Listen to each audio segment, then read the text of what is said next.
بسم اللہ الرحمن الرحیم۔ السلام علیکم عزیز طلباء، میں آصف رائے۔ عزیز طلباء، آج ہمارے پاس جماعت دہم میں سے تفہیم عبارت ہے۔ تفہیم عبارت میں یہ ہوتا ہے کہ ایک پیراگراف ہوتا ہے، اس پیراگراف کو ہم نے اچھی طرح سے باغور مطالعہ کرنا ہوتا ہے۔ اس مطالعہ کے بعد بالکل آخر پہ کچھ سوالات دیے ہوتے ہیں، ان سوالات کو ہم نے پڑھنے کے بعد پورے پیراگراف کے اندر سے وہ سوالوں کے جواب ڈھونڈنے ہوتے ہیں۔ تو آج یہی کام ہم نے لیکچر میں کرنا ہے۔ آئیے بڑھتے ہیں بورڈ کی جانب اور ان پیراگراف کو پڑھتے ہیں اور ان کے سوالات کو دیکھتے ہیں اور ان کے جوابات ڈھونڈتے ہیں۔ آئیے چلتے ہیں بورڈ کی جانب۔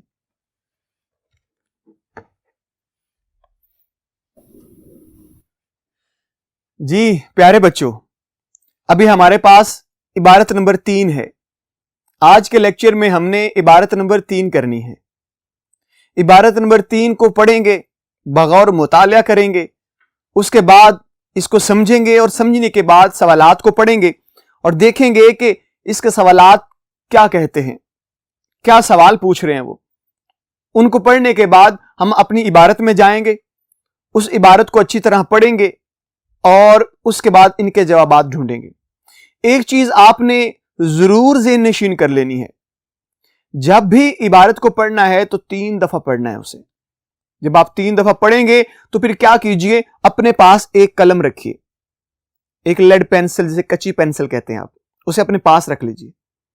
آپ کو لگتا ہے کہ اس سوال کا جواب پیراگراف کے فلاں سطر میں ہے تو آپ اس کو انڈر لائن کریں گے، جسے خط کشیدہ کہتے ہیں۔ اس کو لائن لگا دیجئے تاکہ آپ کو یاد رہے اور اس کے اوپر لکھ دیجئے سوال نمبر 1 ہے، 2 یا 3 ہے۔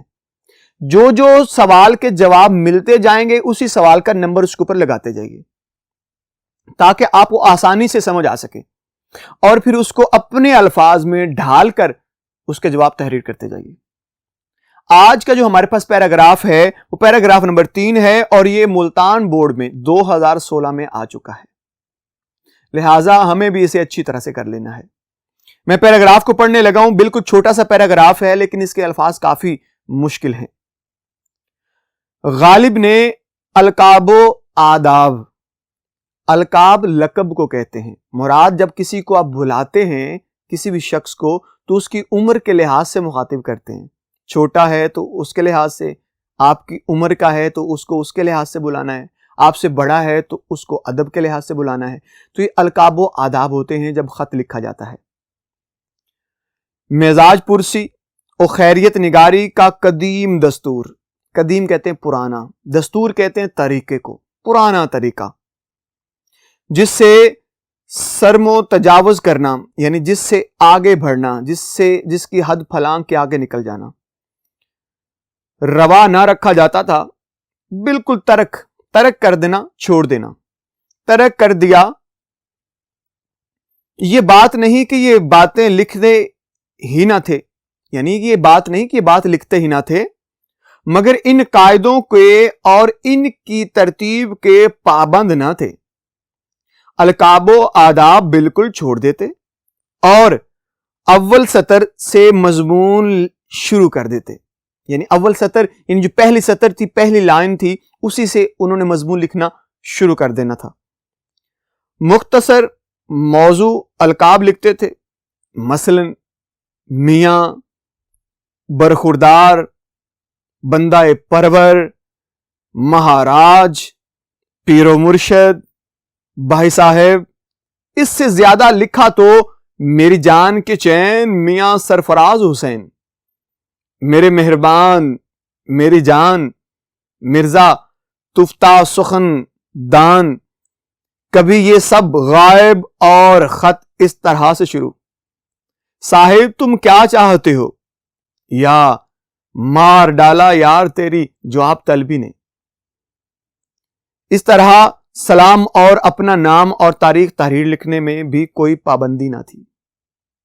جی عزیز طلباء، یہ جو پورا پیراگراف ہے یہ داستان تاریخ اردو طبع دوم صفحہ نمبر 218 سے لیا گیا ہے۔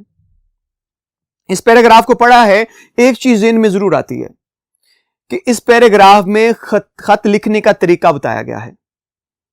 خط کیسے لکھا جاتا تھا، غالب خط کیسے لکھتے تھے، یا ان کے دور میں خط کیسے لکھا جاتا تھا، اب خط کی جو تحریر ہے یا انداز تحریر ہے وہ کیسا ہو گیا ہے، اسی خط کے اوپر ہی بحث ہو رہی ہے۔ اب ہم نے کیا کرنا ہے، اس کے سوالوں کو پڑھنا ہے۔ سوالوں کو جب ہم پڑھیں گے تو ہمیں پتا چلے گا کہ اس سوال میں کیا پوچھا جا رہا ہے۔ ہم فوراً اپنے پیراگراف میں جائیں گے اور پیراگراف میں جا کر دیکھیں گے کہ ان کا جواب کیا بنتا ہے۔ تو آئیے پہلے سوالوں کو پڑھ لیتے ہیں۔ ایک سوال تو اس کا یہ بنتا ہے کہ آپ کے خیال میں خط کے ضروری اجزاء کون سے ہیں، یعنی خط کے ضروری حصے کون کون سے ہیں۔ دوسرا سوال ہے، آپ نے مرزا غالب کے خطوط پڑھے، ان کی زبان کیسی تھی۔ تیسرا، حامد حسن قادری نے غالب کی مکتوب نگاری کی جو خصوصیات بتائی ہیں ان کا خلاصہ لکھیے۔ پھر اس کے بعد اگلا سوال ہے ہمارے پاس کہ خط کیوں لکھا جاتا ہے۔ یہ کچھ اس کے سوالات ہیں، ان کے جوابات کو ہم نے ابھی پڑھنا ہے۔ تو آئیے دیکھتے ہیں کہ ہمارے پاس پہلے سوال کا جواب کیا بنتا ہے۔ آپ کے خیال میں خط کے ضروری اجزاء کون سے ہیں؟ جواب، میرے خیال میں خط کے ضروری اجزاء درج ذیل ہیں۔ پہلا، مقام روانگی و تاریخ، یعنی جو خط لکھا جا رہا ہے تو سب سے پہلے ایک کونے پہ لکھا جائے گا کہ اس کی تاریخ کیا تھی اور مقام، کس مقام سے اس کو روانہ کیا گیا ہے۔ دوسرا، القاب و آداب، یعنی آپ جس بندے کو خط لکھ رہے ہیں وہ کس عمر کا ہے، اس کے لحاظ سے اسے بلایا جائے، مخاطب کیا جائے۔ پھر تیسرا ہے خط کا مضمون، یعنی کہ آپ نے سلام دعا کرنے کے بعد اپنا مدعا بیان کرنا ہے، اس کو نفس مضمون بھی کہتے ہیں۔ چوتھا ہے اختتام مکتوب، یعنی خط کو ختم کیسے کیا جائے، کن باتوں پہ اختتام کیا جائے اس کا۔ پانچواں ہے مکتوب نگار کا نام، اس بندے کا نام لکھنا ہے جس بندے کو خط تحریر کیا جا رہا ہے۔ اور چھٹا ہے مکتوب علیہ کا پتہ، یعنی جس بندے کو خط لکھا جا رہا ہے اس بندے کا پتہ بھی لکھنا بہت ضروری ہے۔ سوال نمبر 2 ہے ہمارے پاس، آپ نے مرزا غالب کے خطوط پڑھے، ان کی زبان کیسی ہے۔ جواب ہے، میرے خیال میں مرزا غالب کے خطوط ان کو اردو نثر میں زندہ رکھنے کے لیے کافی ہیں۔ انہوں نے خطوط میں سادہ بیانی اور مکالماتی انداز کو متعارف کروایا، اس لیے مرزا کے خطوط کو جدید اردو زبان کی بنیاد قرار دیا جاتا ہے۔ سوال نمبر 3 ہے ہمارے پاس، حامد حسن قادری نے غالب کی مکتوب نگاری کی جو خصوصیات بتائی ہیں ان کا خلاصہ لکھیے۔ جواب، حامد حسن قادری نے مرزا غالب کی مکتوب نگاری کی مندرجہ ذیل خصوصیات بتائی ہیں۔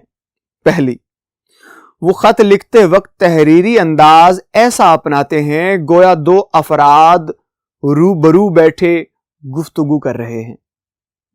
جی، دوسرا ہے انہوں نے انشا پردازی کی بجائے سلاست و روانی کو خط میں جگہ دی یا ان کا مقام بنایا۔ تیسری بات، خط کے اندر مکالماتی انداز کو داخل کر کے خوبصورت انداز عطا کر دیا۔ سوال نمبر 4، قدیم دستور مکتوب نگاری کیا تھی؟ جواب ہے، قدیم دستور مکتوب نگاری میں درج باتوں کو خاص اہمیت دی جاتی تھی، یعنی کہ القاب نہایت طویل اور مشکل زبان میں استعمال ہوتے تھے۔ دوسرا، خاص طرز اسلوب کو اپنا کر اپنا ادبی دبدبہ قائم رکھنے کی کوشش کی جاتی تھی۔ تیسرا ہے بھاری بھرکم محاورات و ضرب الامثال کا کثرت سے استعمال کیا جاتا تھا۔ آج کے پیراگراف کا آخری سوال ہے، خط کیوں لکھا جاتا ہے؟ جواب، ایک دوسرے کے حالات سے آگہی کے لیے خط لکھا جاتا ہے، اس لیے اسے آدھی ملاقات بھی کہا جاتا ہے۔ جی عزیز طلباء، یہ تھا ہمارے پاس پیراگراف نمبر 3 جو ہم نے اچھی طرح سے پڑھا، اس کے سوالوں کو دیکھا اور اس کے بعد ان کے جوابات بھی حل کر لیے۔ امید کرتا ہوں کہ آپ کو آج کا یہ پیراگراف اچھی طرح سے ازبر ہوا ہوگا۔ آپ نے اسے بغور سن کے اس کا مطالعہ کرنے کے بعد اسے اچھی طرح سمجھ بھی لیا ہوگا۔ انشاءاللہ اگلے لیکچر میں ایک نئے پیراگراف کے ساتھ حاضر ہوں گے۔ تب تک کے لیے مجھے اجازت دیجیے۔ اللہ حافظ.